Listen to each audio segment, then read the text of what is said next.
Assalamualaikum warahmatullahi wabarakatuh. Perkenalkan, nama saya Yoga Aditya Putra dari kelas 11 TKJ 1. Di sini saya ingin membawakan materi tentang keamanan jaringan.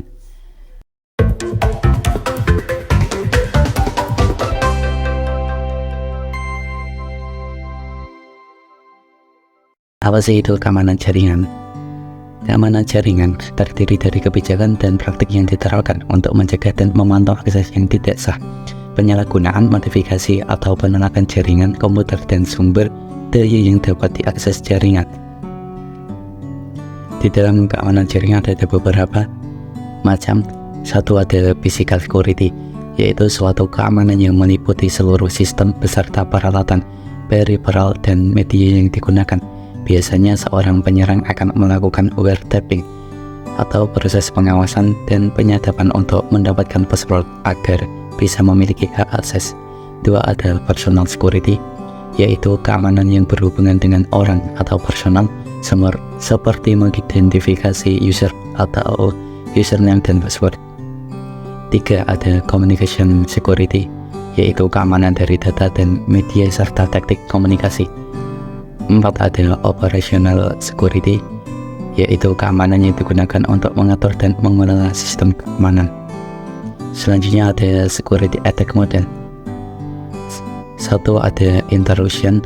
Intrusion adalah pengerusak informasi yang digunakan dalam jaringan sehingga terpotong di tengah jalan dan gagal sampai ke tujuan. Serangan semacam ini menyerang ketersediaan suatu informasi ketika dibutuhkan suatu informasi.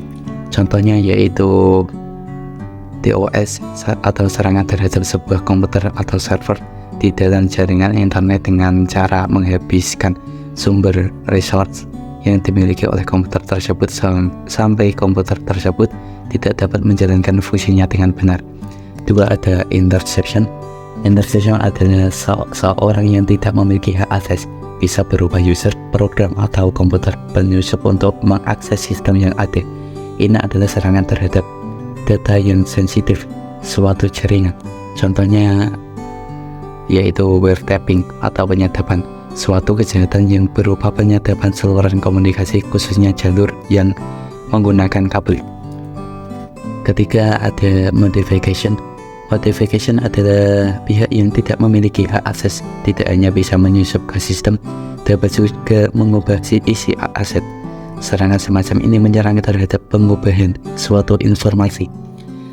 Contoh penyerangannya yaitu mengubah tampilan website, menempelkan virus pada web atau email atau pemakai lain, dan yang mengubah informasi tanpa izin, di mana seorang menempatkan diri di tengah pembicaraan dan menyamar sebagai orang lain.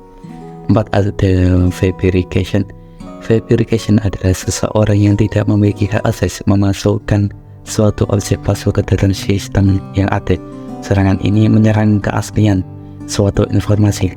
Contoh penyerangannya yaitu phishing mail atau memasukkan pesan-pesan palsu seperti email palsu ke dalam jaringan komputer. Selanjutnya ada jenis-jenis ancaman. Satu, ada ransomware. Ransomware adalah salah satu jenis perangkat malware yang paling berbahaya. Perangkat lunak ini merusak dan mengunci data kamu. Selain itu, ransomware ini dapat melumpuhkan seluruh perangkat kamu, sehingga kamu tidak akan pernah dapat mengakses dan menggunakannya. Dua, ada malware. Salah satu teknik ancaman cyber security yang paling umum saat ini adalah serangan malware atau perangkat lunak berbahaya. Salah sederhananya, malware adalah program yang dirancang khusus oleh tas untuk mengeksploitasi dan merusak perangkat server atau jaringan kamu.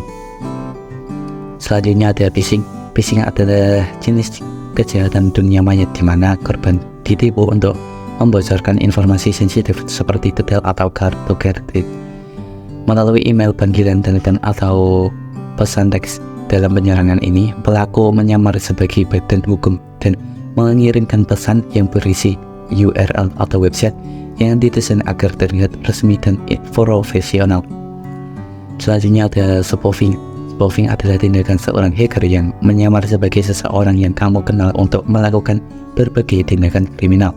Spoofing juga dapat menargetkan jaringan dan server penyerang, kemudian menggunakan identitas palsu untuk mengelabui jaringan atau server. Misalnya menggunakan alamat IP palsu untuk mendapatkan akses ke jaringan atau server yang dianggap sebagai sumber yang dapat dipercaya. Selanjutnya ada DOS atau Denial of Service.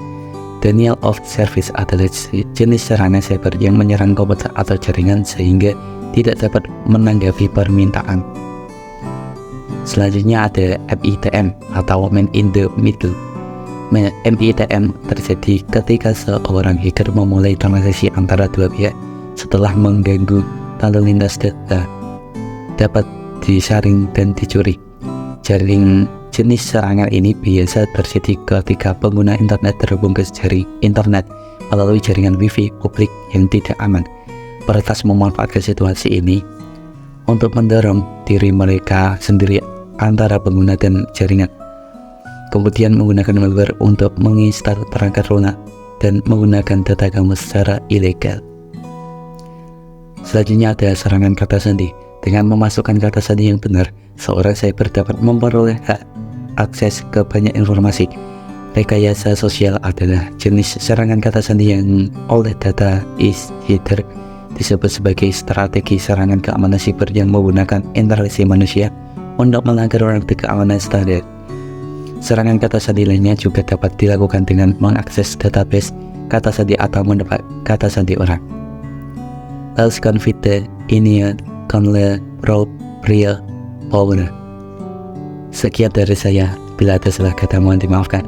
Assalamualaikum warahmatullahi wabarakatuh.